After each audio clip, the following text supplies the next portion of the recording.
देखिए exactly NCERT से ये क्वेश्चन आया हुआ है। अगर हम देखें एनसीईआरटी में इसका सोल्यूशन देखिए यहाँ पर है एग्जैक्टली एनसीईआरटी। अब देखिए आप एनसीईआरटी पढ़ने की क्यों जरूरत है, ये देखो। उसके बाद दूसरा क्वेश्चन भी चैप्टर से आया हुआ है, दो क्वेश्चन एक ही चैप्टर से आए हुए हैं और ये भी आपको एग्जैक्टली एनसीईआरटी में देखने को मिलता है। ये देखिए, ये यहाँ पर बताया हुआ है कि ऑर्थो और पोजीशन पे ऑर्थो और पैरा पोजीशन पर अलग इफेक्ट है और मेटा पर अलग इफेक्ट होता है। उसके बाद देखिए आप ये क्वेश्चन एग्जैक्टली मतलब एनसीईआरटी का एग्जांपल दिया हुआ है। बस क्या क्या हुआ इन्होंने प्रोपेनॉल की जगह यहाँ क्वेश्चन निकाल दिया, एसीटोन दे दिया बिल्कुल, बट एक्जैक्टली चीज़ दिया हुआ है। सेम इन्होंने क्या किया, ऑप्शन 2 मिथाइल प्रोपेनॉल है, इसको दूसरा नेम क्या होता है ये दे दिया टर्शीब्यूटाइल अल्कोहल। तो ठीक है, तो एक्जैक्टली एनसीईआरटी से ही क्वेश्चन उठा के दिए हुए हैं। अभी आपको देखने की एनसीईआरटी कितनी इंपॉर्टेंट है ये आपको देख के पता चल ही रहा होगा कि लाइन टू लाइन एक्जैक्टली मतलब लाइन टू लाइन एनसीईआरटी से क्वेश्चन एक्जैक्टली उठ के आते हैं। तो देखो कितनी इंपॉर्टेंट एनसीईआरटी पढ़ना ये आपने देख लिया। तो हम एक्जैक्टली वैसे एनसीईआरटी पढ़ेंगे जहाँ से क्वेश्चन उठ के आ सकते हैं जो इंपॉर्टेंट है हमारे लिए। Hello everyone, welcome to my YouTube channel. तो कैसे हैं आप सब? आई होप आपकी प्रिपरेशन नीट के एग्ज़ाम की अच्छी चल रही होगी। तो देखिए, आज से हम टॉपिक स्टार्ट करने वाले हैं एनसीईआरटी हाइलाइट्स, यानी कि एनसीईआरटी में किस तरह क्वेश्चन पूछे जा सकते हैं और किस तरह क्वेश्चन आते रहे हैं एनसीईआरटी से, वो सब हम देखेंगे। ये तो देखो हर कोई बताता है कि एनसीईआरटी इंपॉर्टेंट है, बट एनसीईआरटी से पढ़ना क्या क्या है ये कोई नहीं बताता। ये थोड़ी कि पूरी की पूरी एनसीईआरटी रटनी नहीं है, ऐसा नहीं होता। जो इंपॉर्टेंट पॉइंट्स होते हैं सिर्फ हमें उन पर ही फोकस करना होता है, ठीक है। तो देखिए, अब हम देखते हैं अल्कोहल फिनोल ईथर। हम स्टार्ट कर रहे हैं सीरीज एनसीईआरटी हाइलाइट्स के नाम से। तो अब हम देखेंगे क्या इंपॉर्टेंट है, जस्ट हमें वही देखना है, ठीक है। तो देखिए फर्स्ट पेज पर है, ये इंट्रो है, इसमें से ऐसा कुछ खास नहीं है जो एग्जाम के लिए इंपॉर्टेंट है, ठीक है। देन क्लासिफिकेशन दी हुई है, ये आपको पता ही होगा कि प्राइमरी सेकेंडरी टर्शियरी अल्कोहल, यानी कि एक कार्बन के साथ अटैच हो तो प्राइमरी, दो कार्बन के साथ अटैच हो तो सेकेंडरी, एंड तीन के साथ अटैच हो तो टर्शियरी, ठीक है। ये आपको पता ही है। उसके बाद देखो नेक्स्ट पेज पे, यहाँ पर भी ईथर्स के बारे में बताया हुआ है, बस अभी यहाँ से भी कुछ खास इंपॉर्टेंट नहीं है। उसके बाद हम देखते हैं, देखो यहाँ पर है नेमिंग, नेमिंग दी हुई है। देखो मिथाइल अल्कोहल जैसे कॉमन नेम है ना कार्बिनोल, ये बहुत इंपॉर्टेंट है, इसको ध्यान जरूर रखना, ठीक है। और सिमिलरली फिनोल का होता है हमारे पास क्या, फिनोल है उसका क्या होता है कार्बोलिक एसिड, ये भी इंपॉर्टेंट है, ठीक है, कार्बोलिक एसिड। तो ये आपको मिथाइल अल्कोहल का नाम याद रखना, कार्बिनोल होता है, और फिनोल का कार्बोलिक एसिड यहाँ से, ठीक है। उसके बाद ग्लिसरॉल, ग्लिसरॉल भी आपको ध्यान में रखना है, इसका क्या कॉमन नेम जरूर आपको ध्यान में रखना है, ठीक है। उसके बाद हम चलते हैं यहाँ फिनोल के ऊपर आते हैं।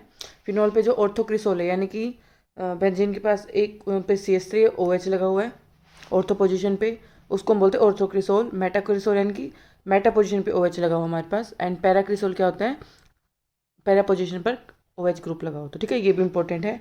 सिमिलरली कैटिकोल, दो OH ग्रुप ऑर्थो पे, एक OH ग्रुप अगर ऑर्थो पे हो साथ में तो कैटिकोल बोलेंगे, मेटा पर हो तो रिसोर्सिनोल, और हाइड्रोक्विनोन बोलेंगे पैरा पे हो तो, ठीक है। ये भी आपके इंपॉर्टेंट है, इनको भी ध्यान रखना।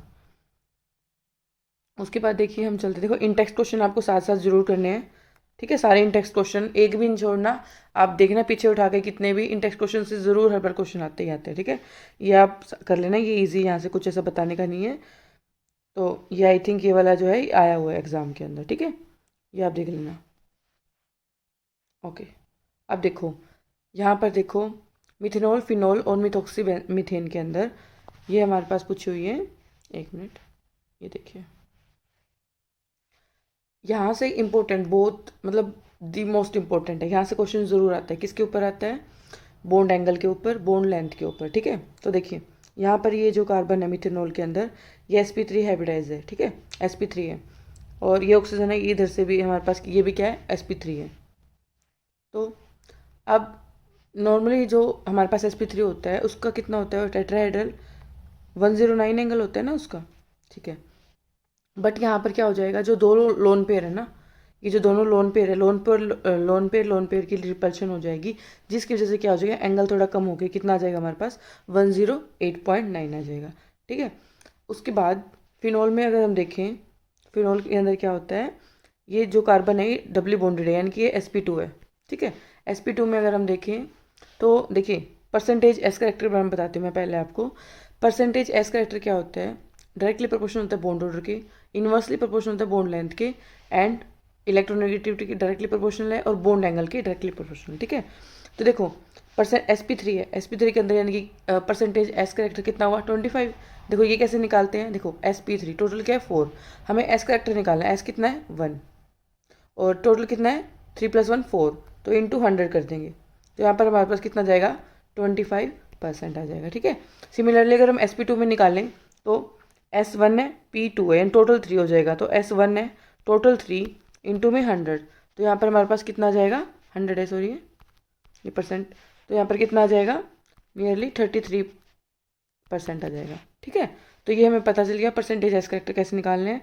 जितना ज़्यादा परसेंटेज एस करेक्टर होगा बॉन्ड एंगल उतना ही ज़्यादा होगा और बॉन्ड लेंथ उतनी कम होगी। ठीक है, अब देखिए परसेंटेज एस इसके अंदर 25% है, एक मिनट, यहाँ 25%, यहाँ 33। अगर यहाँ पर ज़्यादा है तो इसका मतलब बॉन्ड लेंथ यहाँ पर हमारे पास क्या हो जाएगी, कम हो जाएगी। तभी मिथेनॉल के अंदर कितनी है, 142 बॉन्ड लेंथ है, लेकिन यहाँ कम हो जाते हैं, फिनॉल के अंदर आते हैं कितना हो जाएगा, 136। ठीक है, अब देखो ये आगे भी रीज़न दिया हुआ है, ये देखिए ये जो मैंने हाईलाइट किया हुआ है ना, ये मोस्ट इंपॉर्टेंट है, ये आप जरूर ध्यान रखना। यानी कि क्या कर रखा है, बॉन्ड एंगल है जो अल्कोहल के अंदर स्लाइटली लेस होता है टेट्राहाइड्रल से। क्यों होता है, जो रिपल्शन है, यही मैंने आपको बताया, लोन पे रिपल्शन से कम हो जाता है। ठीक है, और जो CO बॉन्ड लेंथ है फिनॉल के अंदर वो भी कम होती है मिथेनॉल से। ठीक है, दिस इज ड्यू टू, क्यों होता है, क्योंकि पार्शियल डबल बॉन्ड करेक्टर जाता है, एक तो sp2 हाइब्रिडेशन है वो कंजुगेशन के अंदर आ जाता है उस, और एक sp2 हाइब्रिडेशन की वजह से। ठीक है, यही मैंने बातें आपको बताई हैं। तो चलिए ये इंपॉर्टेंट है, इसको आप स्टार मार्क कर लीजिए। ठीक है, नेक्स्ट चलते हैं आगे। उसके बाद क्या है, प्रिपरेशन ऑफ अल्कोहल्स। देखिए यहाँ पे भी क्वेश्चन ज़रूर आता है, एल्कीन से बनाते हैं हम क्या, यानी कि डबल बॉन्डेड कार्बन आइटम हो और उस पर हम हाइड्रेशन कर दें। ठीक है, तो क्या बनता है प्रोडक्ट, मार्कोनिकॉफ रूल के अकॉर्डिंग बनता है। यानी कि जो पॉजिटिव पार्ट है, यानी कि H और OH नेगेटिव है ना, तो जो पॉजिटिव पार्ट है ना ये जाता है किसकी तरफ, मोर नंबर ऑफ हाइड्रोजन एटम, जहाँ पर ज़्यादा नंबर ऑफ हाइड्रोजन एटम है उसकी तरफ जाता है पॉजिटिव पार्ट। ठीक है, तो ये प्रोडक्ट बनेगा मार्कोनिक ऑफ रूल के अकॉर्डिंग। अब हम बात करेंगे हाइड्रोबोरेशन ऑक्सीडेशन। ठीक है, देखिए हाइड्रोबोरेशन ऑक्सीडेशन ये भी बहुत इंपॉर्टेंट है। यहाँ पर देखिए हम डाइबोरेन लेते हैं, पिछले में क्या था, मार्कोनिकॉफ रूल लग रहा था हाइड्रेशन के अकॉर्डिंग, बट जब हम बात करते हैं अगर डाइबोरेन हो तो हमारे पास क्या बनेगा, यहाँ पर बनेगा हमारे पास एंटी मार्कोनिकॉफ रूल। ठीक है, एंटी मार्कोनिक रूल के अकॉर्डिंग बनेगा, यानी कि पॉजिटिव चार्ज मार्कोनिक में किधर जाता था, जहाँ पर मोर नंबर ऑफ हाइड्रोजन, बट यहाँ पर कहाँ जाएगा, जहाँ पर लेस नंबर ऑफ हाइड्रोजन। यानी कि देखो यहाँ पर 1 है, यहाँ पर 2 है, तो लेस नंबर ऑफ हाइड्रोजन की तरफ जाएगा पॉजिटिव पार्ट, यानी कि अब H यहाँ आ जाएगा और OH इधर पोजीशन पे आ जाएगा, तो हमारे पास क्या बन जाएगा, प्रोपेन 1 ठीक है, इंपॉर्टेंट है। और यहाँ पर अल्कोहल जो मिलता है वो भी हमें क्या मिलता है, एक्सीलेंट यील्ड में मिलता है। ठीक है, इंपॉर्टेंट है। अब देखिए कार्बोनिल कंपाउंड से रिडक्शन, यानी कि अगर हम कार्बोनिल कंपाउंड से रिडक्शन करें तो भी हमें अल्कोहल मिल जाता है। ठीक है, ये जो लाइन है ये बहुत इंपॉर्टेंट है, क्या, alcohol yield primary alcohol whereas ketone give क्या, सेकेंडरी अल्कोहल्स। ठीक है, यानी कि अगर हम देखें RCHO प्लस H2PD के प्रेजेंस में तो क्या हो जाएगा, रिडक्शन हो जाएगा। उसके बाद अगर हम कीटोन ले NaBH4 के प्रेजेंस में तो रिडक्शन होकर हमारे पास क्या बनेगा, सेकेंडरी अल्कोहल। ठीक है, तो ये इंपॉर्टेंट पॉइंट है। अब लिथियम एल्यूमिनियम हाइड्राइड ये स्ट्रॉन्ग रिड्यूसिंग एजेंट है, NaBH4 क्या है, वीक है, बट ये क्या है, स्ट्रॉन्ग रिड्यूसिंग एजेंट। ये भी डायरेक्टली क्या करता है, कार्बोक्सिलिक एसिड को किस में कन्वर्ट कर देता है, अल्कोहल में। ठीक है, तो ये आप ध्यान रखना, इंपॉर्टेंट है ये भी। नेक्स्ट इंपॉर्टेंट क्या रिएक्शन है, ये देखिए ग्रिग्नाइट रिएजेंट से, यानी कि जब भी हम ग्रिग्नाइट रिएजेंट लेंगे तो हमारे पास क्या, न्यूक्लियोफिलिक एडिशन होगा कार्बोनिल पर, यानी कि जो R नेगेटिव है कार्बन पे जाएगा, फिर O पर नेगेटिव हो जाएगा, ये हमारे पास एडेक्ट बन जाएगा। उसके बाद हम हाइड्रोलिसिस कर देंगे तो हमारे पास क्या हो जाएगा, MgX निकल के यहाँ पर OH बन जाएगा। ठीक है, अल्कोहल बन जाएगा। तो देखो ये इंपॉर्टेंट है, ये मैंने आपको स्टार मार्क्स कर रखा है। ये क्या, reaction of ग्रिग्नाइट reagent with methanol, methanol के साथ अगर हम करेंगे तो हमारे पास क्या मिलेगा, प्राइमरी अल्कोहल। अगर हम एल्डिहाइड के साथ करेंगे तो सेकेंडरी, ठीक है, सेकेंडरी अल्कोहल मिलेगा। एंड फिर कीटोन के साथ टर्शियरी अल्कोहल। सेम इधर है, फॉर्मेल्डिहाइड लिया हमने, इसकी रिएक्शन किया ग्रिग्नाइट रिएजेंट के साथ तो मेरे क्या, प्राइमरी अल्कोहल। ठीक है, यही बातें इधर बता रखी है, ये आप देख लेना। ठीक है, उसके बाद देखो NCERT के इन टेक्स्ट क्वेश्चन है, ये आपको साथ साथ जरूर करना है, एग्जाम्पल्स भी सॉरी इंपॉर्टेंट है, ये साथ में करना है। उसके बाद देखो ये मैंने आपको बताया था फिनोल का नेम क्या, कार्बोलिक एसिड, ये आपको जरूर ध्यान रखना है, कितनी बार क्वेश्चंस में आ जाता है कार्बोलिक एसिड की रिएक्शन इसके साथ, तो आपको पता होगा फिनोल ये। ठीक है, ओके। उसके बाद आगे ये भी रिएक्शंस काफ़ी पूछी जाती है, क्या, हेलो क्लोरोबेंजीन को अगर हम फ्यूज़ करते हैं NaOH के साथ, और टेम्परेचर ये ज़रूर ध्यान में रखना इंपॉर्टेंट है, 623 केल्विन और 300 एटमॉस्फेयर प्रेशर के पास। ठीक है, यहाँ पर हमारे पास फिनोल हमें मिलता है इसकी एसिडिफिकेशन के पास, सोडियम फिनॉक्साइड की एसिडिफिकेशन के पास, इसे हम बोलते हैं डोज प्रोसेस। ये इंपॉर्टेंट है, ये आपको पता ही होगा, कर लोगे आप, ये लोग कोई दिक्कत नहीं है। उसके बाद बेंजीन लेते हैं, ओलियम यानी कि S2S2O7, ठीक है, सल्फोनिक एसिड बन जाएगा हमारे पास यहाँ। उसके बाद NaOH H पॉजिटिव के प्रेजेंट में हमारे पास क्या बन जाएगा, फिनोल, ठीक है। उसके बाद देखो ये बहुत इंपॉर्टेंट है, ठीक है, क्या, एनिलीन लेंगे, अगर हम इसकी डाई एजिटाइजेशन करते हैं यानी कि NaNO2 और HCl के प्रेजेंस में, तो हमें क्या मिलता है, बेंजोनियम डाइक्लोराइड, ठीक है। इसकी तो बहुत ही रिएक्शंस आती हैं कि इसको इसके साथ रेट करते तो क्या बनेगा, ठीक है। ये तो बहुत इंपॉर्टेंट कंपाउंड है, वैसे आपको पता ही होगा ये। अगर हम इसके हाइड्रोलिसिस कर दें तो हमारे पास क्या बन जाएगा, फिनोल, इंपॉर्टेंट है, ठीक है, स्टार मार्क कर लेना। उसके बाद ये तो फेवरेट क्वेश्चन है, आई थिंक कितनी बार आया होगा क्वेश्चन। ये देखो, फिनोल अगर हम क्यूमीन ले, उसका ऑक्सीडेशन करते हैं तो हमारे पास क्या बनेगा, क्यूमीन हाइड्रोपरऑक्साइड, यानी कि ये 2 ऑक्सीजन है ना, बस आप ये समझ लीजिए यहाँ पर इंसर्ट हो गए। उसके बाद क्या हो जाएगा, हाइड्रोलिसिस करेंगे तो CH3 CO और CH3 तो निकल जाएगा बाहर, और हमारे पास क्या बन जाएगा, फिनोल, ठीक है, इंपॉर्टेंट है, ठीक है। ओके, उसके बाद फिर से एग्जाम्पल है, इजी है, इनमें से कोई है नहीं डिफिकल्ट, जो आपको समझ नहीं आएगा ये आप कर लोगे, ठीक है। उसके बाद देखो फिजिकल प्रॉपर्टीज़ पे आते हैं। बॉइलिंग पॉइंट है, बता रखा है, अल्कोहल फिनोल का इंक्रीज करेगा जैसे कार्बन एटम इंक्रीज करेंगे, क्यों, क्योंकि वंडरवाल फोर्सेज इंक्रीज करती हैं। उसके बाद बॉइलिंग पॉइंट डिक्रीज करेगा जैसे ब्रांचिंग बढ़ेंगी, यानी कि कार्बन चेन इंक्रीज होगी तो बॉइलिंग पॉइंट बढ़ेगा हमारे पास, लेकिन जैसे ही ब्रांचिंग आ जाएगी, ब्रांचिंग से क्या हो जाएगा, डिक्रीज हो जाएगा, ठीक है। उसके बाद ये देखिए, क्या जो बॉइलिंग पॉइंट अल्कोहल फिनोल्स का है वो हाइयर है कंपैरिजन टू किससे किससे, हाइड्रोकार्बन, ईथर्स, हेलोल्केन, हेलोरिन। देखिए स्टेटमेंट बेस्ड क्वेश्चन आ जाएगा डायरेक्ट यहाँ से, तो इसको ध्यान में रखना ज़रूर। अब देखो एग्जाम्पल के थ्रू बताया हुआ है कैसे। इथेनॉल है हमारे पास, मिथोक्सी मीथेन है और प्रोपेन है। यहाँ पर हाइड्रोजन बॉन्डिंग की वजह से क्या हो जाएगा, इसका बॉइलिंग पॉइंट ज़्यादा हो जाएगा, 351 है। इसमें देखिए मिथोक्सी मीथेन में कम हो जाएगी हाइड्रोजन बॉन्डिंग इधर, तो हमारे पास 248, और प्रोपेन यहाँ पर तो कुछ होगा ही नहीं, तो फिर बिल्कुल कम 231। देखो ये पॉइंट दिया हुआ है क्या, the high boiling point of alcohols are mainly due to the presence of intermolecular hydrogen bonding which is lacking in ethers and hydrocarbon, जो हाइड्रोकार्बन और ईथर में नहीं होगी हाइड्रोजन बॉन्डिंग, जो हम अल्कोहल्स में देखते हैं, ठीक है। और ये देखिए सोल्यूबिलिटी, ये इंपॉर्टेंट पॉइंट है ये, क्या, जो सोल्यूबिलिटी है अल्कोहल्स की एंड फिनॉल्स की वाटर के अंदर किस वजह से होती है, वो हाइड्रोजन बॉन्डिंग की वजह से मॉलिक्यूल्स के साथ, ठीक है। और जैसे ही साइज बढ़ेगा एल्काइल का, तो हमारे पास क्या हो जाएगा, सोल्यूबिलिटी डिक्रीज कर जाएगी। उसके बाद जो ये लाइन है ना, ये बिल्कुल स्टार मार्क कर लो आप इसको, एज इट इज़ मिलेगी आपको, जो लोअर मोलिकुलर मास एल्कोहल्स हैं वो मिसिबल है with water in all proportion, तो आपको पता ही है लोअर है तो इजीली उसके मिसिबल्स हैं, ठीक है। नेक्स्ट देखो, ये भी ईजी है एग्जाम्पल, आपका कुछ प्रॉब्लम नहीं, आप कर लोगे इसको, कोई दिक्कत नहीं। उसके बाद देखो, उसके बाद आते हैं केमिकल रिएक्शंस के ऊपर, यानी कि क्वेश्चन कैसे पूछेगा, अल्कोहल्स कब एज ए न्यूक्लियोफाइल एक्ट करते हैं, कब alcohol as a electrophile act करते हैं, यानी कि जब भी हम अल्कोहल OH बॉन्ड टूटेगा ना, तो इसका मतलब वो न्यूक्लियोफाइल की तरह एक्ट करेगा। देखो ये क्या क्या हुआ है, अल्कोहल के पास लोन पेयर है, इसने अपने लोन पेयर दिए इधर, यहाँ पर हो गया। अब क्या हो जाएगा, ऑक्सीजन के ऊपर पॉजिटिव चार्ज आ गया जो कि अनस्टेबल बना देता है इसको, तो क्या होगा, हाइड्रोजन से बॉन्ड तोड़ेगा ये, उसके बाद हाइड्रोजन निकल जाएगा और H पॉजिटिव की फॉर्म में, और RO मतलब बॉन्ड जनरेट हो जाएगा। तो इसका मतलब यहाँ पर क्या हुआ, इसने अपना OH बॉन्ड जो है तोड़ा, तो भी वो न्यूक्लियोफाइल की तरह एक्ट कर पाया, ठीक है। अब जब हम इलेक्ट्रोफाइल के केस में बात करते हैं तो CO बॉन्ड ब्रेक होता है, तब जाके वो इलेक्ट्रोफाइल की तरह एक्ट करते हैं, यानी कैसे। अब देखो ये देखो, अगर हम H पॉजिटिव दें, इसका क्या प्रोटेंशियल हो जाएगा OH2, अब ये वाटर है निकलेगा, ये निकलेगा तो यहाँ क्या हो जाएगा, कार्बोकैटायन जनरेट हो जाएगा, ठीक है।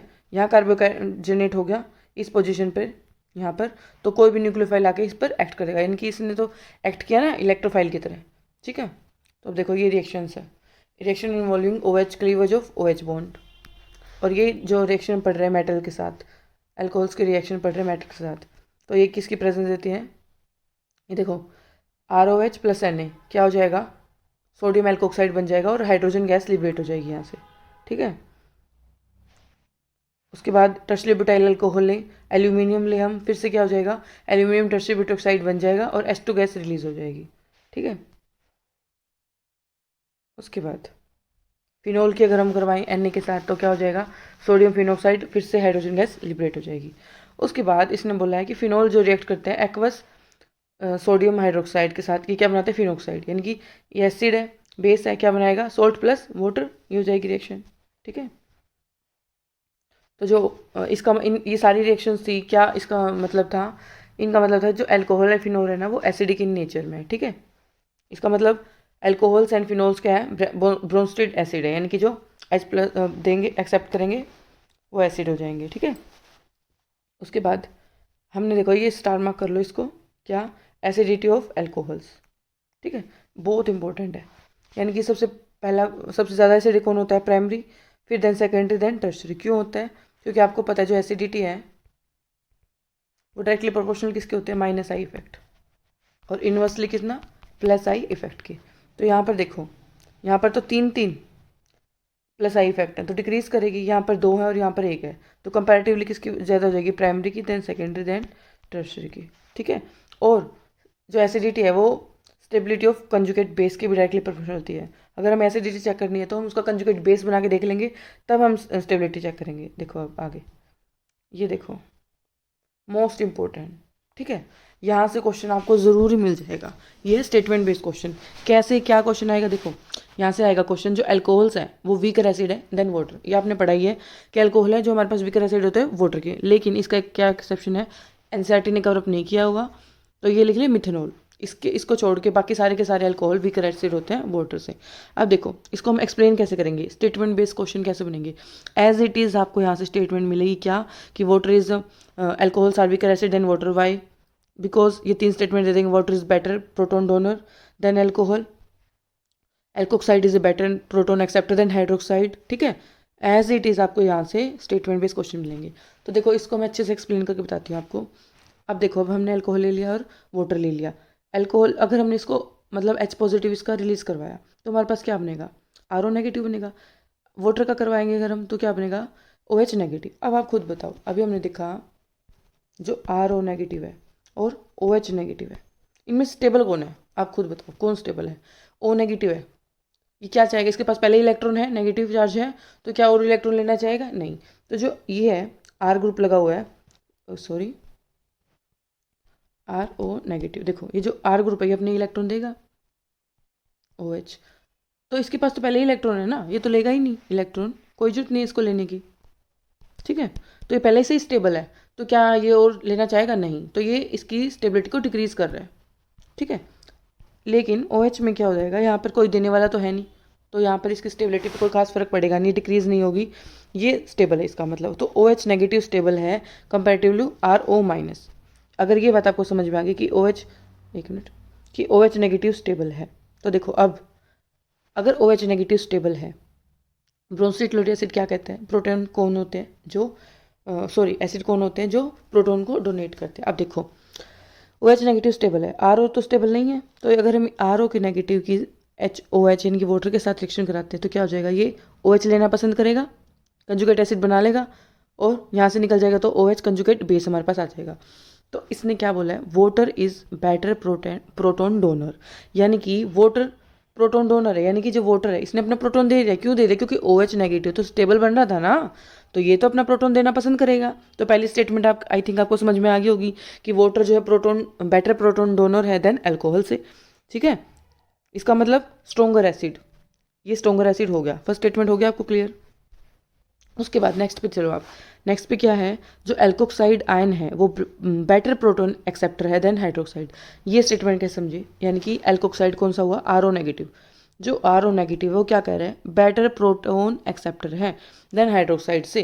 कैसे, देखो OH नेगेटिव स्टेबल था, ये तो स्टेबल नहीं हुआ, तो ये क्या H पॉजिटिव आयन देना चाहेगा, नहीं देना चाहेगा ना, ये तो अपनी वैसे मतलब प्रोटोन लेना चाहेगा, तभी तो मतलब स्टेबल नहीं है, तभी तो प्रोटोन लेना चाहेगा ना। तो क्या कह रहा है, जो एल्कोक्साइड आयन है वो बेटर प्रोटोन एक्सेप्टर है, यानी कि ये वापस रिएक्शन करके साथ प्रोटोन लेना चाहेगा और स्टेबल बनना चाहेगा ना। ठीक है, सेकंड स्टेटमेंट आ गया आपको समझ में, इसका मतलब क्या हुआ, एल्कोक्साइड आयन है वो स्ट्रोंगर, जो सजेस्ट क्या करता है, जो एल्कोक्साइड है वो स्ट्रोंगर बेस है। ठीक है, तो हमने देखो दोनों स्टेटमेंट समझ लिए अच्छे से, क्या एल्कोक्साइड आयन है स्ट्रोंगर बेसिस, हाँ यानी कि सोडियम मिथोक्साइड है वो स्ट्रोंगर बेस है देन सोडियम हाइड्रोक्साइड। तीनों स्टेटमेंट देख ली क्या? Water is better proton donor है। अगर वाटर अपना H पॉजिटिव रिलीज कर रहा है तो OH नेगेटिव है जो कि स्टेबल है। RO नेगेटिव हमारे पास स्टेबल नहीं था क्योंकि उसके पास पहले इलेक्ट्रॉन थे, वो और इलेक्ट्रॉन नहीं लेना चाहता है। ठीक है, तो वाटर बेटर प्रोटॉन डोनर है, ये इसने अपना प्रोटॉन दे दिया। ठीक है, हो गया, इसलिए stronger acid with an alcohol से। अब देखो एसिड क्यों बोला मैंने, क्योंकि जब देखो अपना ब्रोंस्टेट एसिड क्या कहते हैं, जो डोनेट कर देता है अपना प्रोटोन उसको हम एसिड बोलते हैं, ब्रोंस्टेट लोडी के कंसेप्ट से। तो इसने प्रोटोन दे दिया तो ये अच्छा एसिड भी हो गया। ओके, दूसरी बात क्या बताई थी मैंने, जो एल्कोक्साइड आयन है वो बेटर प्रोटोन एक्सेप्टर है, यानी कि RO नेगेटिव तो स्टेबल तो था नहीं। एक मिनट, जो RO नेगेटिव है वो तो स्टेबल था नहीं, तो ये क्या प्रोटोन अपना वापस लेना चाहेगा ना, वापस इस फॉर्म में रहना चाहेगा वो, यानी कि जो एल्कोक्साइड है वो बेटर प्रोटोन एक्सेप्टर है। और जो प्रोटोन को एक्सेप्ट करते हैं वो क्या होते हैं, वो बेस होते हैं, यानी कि जो एल्कोक्साइड है आर स्ट्रोंगर बेस। ठीक है, sodium ethoxide stronger base than sodium hydroxide. ठीक है, आई होप आपको ये बात समझ में आई होगी। तो इसका मतलब अल्कोहल किस तरह एक्ट करते हैं, ब्रोंस्टेट बेसिस की तरह भी करते हैं। पीछे दिखा था एसिड की तरह भी एक्ट कर रहे थे और इधर बेस की तरह भी। It is due to the presence of unshared electron pair on oxygen which make them proton acceptor, जो उनको प्रोटोन एक्सेप्टर बनाते हैं। ठीक है, जो प्रोटोन एक्सेप्ट करेगा वो बेस भी होगा।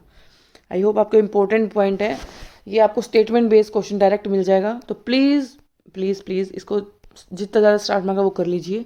एज इट इज़ ये आपको रिएक्शन लाइन देंगे, अल्कोहल साथ वीकर एसिड देन वाटर, और ये आपको 3 पॉइंट दे देंगे। Water is better proton donor है, और अल्कोक्साइड एंड प्रोटोन एक्सेप्टर है, ऑल ऑफ दीज हैं क्या है। ठीक है, तो ये प्लीज़ आप मेरी मानिए तो ज़रूर करके जाइएगा। ओके, उसके बाद हम आते हैं किस पे, एसिडिटी ऑफ फिनोल्स। देखो उसके बाद ये भी इंपॉर्टेंट है, यहाँ से क्या 2 तरह के क्वेश्चन बनते हैं। कैसे कैसे, एक तो हम देखते हैं, एक मिनट, एक तो हम देखते हैं जो एल्कोक्साइड है और फिनोक्साइड है, इसमें से ज़्यादा एसिडिक कौन है, पहला क्वेश्चन तो ये। दूसरा क्या, फिनोल और फिनोक्साइड, फिनोक्साइड कौन ज़्यादा स्टेबल है एंड क्यों। ठीक है, ये 2 क्वेश्चन यहाँ से बहुत ज़्यादा इंपॉर्टेंट है। ठीक है, तो ये आप देखो क्या कह रहा है ये।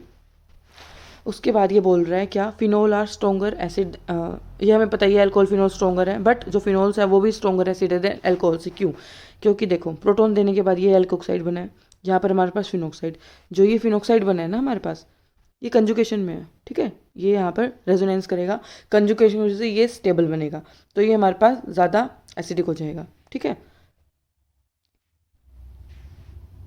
या और जो एक और मेन पॉइंट है वो क्या है, फिनोल बताया ना मैंने आपको, यहाँ से देखिए, the delocalisation of negative charge makes phenoxide ion more stable and favour the ionisation of phenol, although ये देखना यहाँ ऑल्दो से, ये although there is a charge delocalisation in phenol, कह रहा है फिनोल में भी डीलोकुलाइजेशन है और फिनोक्साइड में भी डीलोकुलाइजेशन है, बट फिनोल है मतलब चार्ज सेपरेशन है, इसकी वजह से ये फिनोल मॉलिक्यूल है वो लेस स्टेबल हो रहा है। देखो यहाँ पर आप, यहाँ पर हमारे पास क्या नेगेटिव चार्ज डीलोकुलेशन हो रहा है यहाँ पर। ठीक है, 5 हमारे पास रेजोनेटिंग स्ट्रक्चर से हैं, बट सेम अगर हम चलें किस में, फिनोल में चलें, यहाँ पर भी डीलोकुलेशन हो रहा है। ठीक है, यहाँ पर भी हो रहा है और यहाँ पर भी सेम हमारे पास 5 रेजोनेटिंग स्ट्रक्चर हैं, बट डिफरेंस क्या है, डिफरेंस ये है, देखो डिफरेंस क्या है, यहाँ पर ऑक्सीजन के ऊपर क्या आ रहा है, पॉजिटिव चार्ज, ऑक्सीजन के ऊपर पॉजिटिव, क्या ये स्टेबल है, नहीं, ये इलेक्ट्रोनेगेटिव एलिमेंट है, ये नेगेटिव चार्ज तो ले सकता है उसमें स्टेबल है, बट अगर किसी भी इलेक्ट्रोनेगेटिव एटम पर पॉजिटिव चार्ज आ जाए तो वो क्या होता है, अनस्टेबल। ठीक है, पहला रीज़न तो आपके पास यही है। दूसरा क्या है, चार्ज सेपरेशन हो रहा है, हमने रेजोनेंस की कंडीशन पढ़ी थी, क्या चार्ज सेपरेशन होगा तो मॉलिक्यूल अनस्टेबल होगा, जितना ज़्यादा चार्ज सेपरेशन होगा। ठीक है, तो ये यहाँ पर यही बात बताई होगी, ऑक्सीजन के ऊपर 11 पेयर है, ये इसको अनस्टेबल बना रहा है, तो यहाँ पर हमें देखो यही बात है, although there is the charge delocalisation in phenol, phenol पर भी चार्ज डीलोकुलेशन है, its resonance structures have charge separation due to which the phenol molecule is less stable, phenol का मॉलिक्यूल क्या है, लेस स्टेबल है चार्ज सेपरेशन की वजह से, और ऑक्सीजन के ऊपर पॉजिटिव चार्ज आ गया जो उसको अनस्टेबल बना रहा है। ठीक है, आई होप आपको ये दोनों बातें समझ में आई होंगी, इंपॉर्टेंट है, क्वेश्चन पूछा गया है पहले भी और आगे भी चांसेस हैं। ठीक है, उसके बाद फिनोल्स के ऊपर अगर हम इलेक्ट्रॉन विड्रॉइंग ग्रुप लगा दें, वो इंक्रीज करेगा क्या, एसिडिटी को। ओके, बट अगर हम इलेक्ट्रॉन डोनेटिंग ग्रुप लगा दें वो क्या करेगा, डिक्रीज करेगा एसिडिटी को, यही बात आपको बताई गई है। ठीक है, यानी कि the in substituted phenol the presence of electron withdrawing group such as nitro enhance करते हैं एसिडिटी को, and this effect is more pronounced when group is present as ortho and para. अगर ऑर्थो और पैरा पे तो और ज़्यादा हो जाती है। On the other hand electron releasing group decrease करती है एसिडिटी को, ठीक है, एसिडिटी को। ओके, ये आप देख लोगे। ये देखो यहाँ से क्वेश्चन है, ये भी मोस्ट इंपॉर्टेंट है। क्यों? क्वेश्चन तो इजी है। देखो क्या है, क्वेश्चन में कुछ नहीं है, एसिडिक स्ट्रेंथ पूछी गई है, बट आप जो मेन पॉइंट मैं आपको बता रही हूँ ना वो ये है। देखो यहाँ आप पता लगा लोगे कि सबसे ज़्यादा 246 ट्राई नाइट्रोफिनोल है, 3 नाइट्रो है, सबसे ज़्यादा इसकी होगी।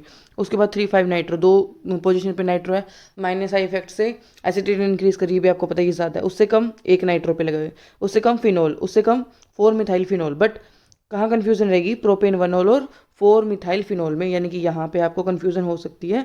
क्यों? लेकिन आपको ध्यान रखना है as compare to alcohol phenol are more acidic. देखो फिनोल ज़्यादा एसिडिक होते हैं, ठीक है। यहाँ पर देखो आप सोचोगे कि प्लस आई इफेक्ट है CH3 का, ये डिक्रीज करेगा एसिडिटी को, बट नहीं। यहाँ पर आप देखो एल्कोहल है, ये फिनोल है, चाहे इस पे प्लस आई ग्रुप भी क्यों ना लगा हुआ हो, but phenol are more acidic than alcohol. Phenol ज़्यादा एसिडिक होते हैं देन एल्कोहल। यहाँ पे गलत कर सकते हो आप इन 2 पोजीशन पे, बाकी तो आप कर लो सारा, बट आपको जो मेन पॉइंट है ना याद रखने का वो ये है। क्या? इन दो सिचुएशन में क्या ध्यान रखना, बेशक इस पे प्लस आई इफेक्ट लगा हुआ हो CH3 का, बट फिर भी ये अल्कोहल के कंपैरिजन में ज़्यादा एसिडिक है। बस ये इंपॉर्टेंट पॉइंट है। तो देखो आज की वीडियो के लिए बस इतना ही, ठीक है। हम नेक्स्ट वीडियो में करेंगे प्रीवियस ईयर क्वेश्चन भी साथ में, और इस चैप्टर को कंप्लीट करेंगे, और फिर देखेंगे प्रीवियस ईयर NCERT से कहाँ से क्वेश्चंस आए हुए हैं, ठीक है। आई होप आपको वीडियो पसंद आई होगी। अगर आपको वीडियो पसंद आई है तो, अगर आपको इसका सेकंड पार्ट चाहिए तो प्लीज़ आप मुझे कमेंट में ज़रूर बताइएगा। Thank you so much.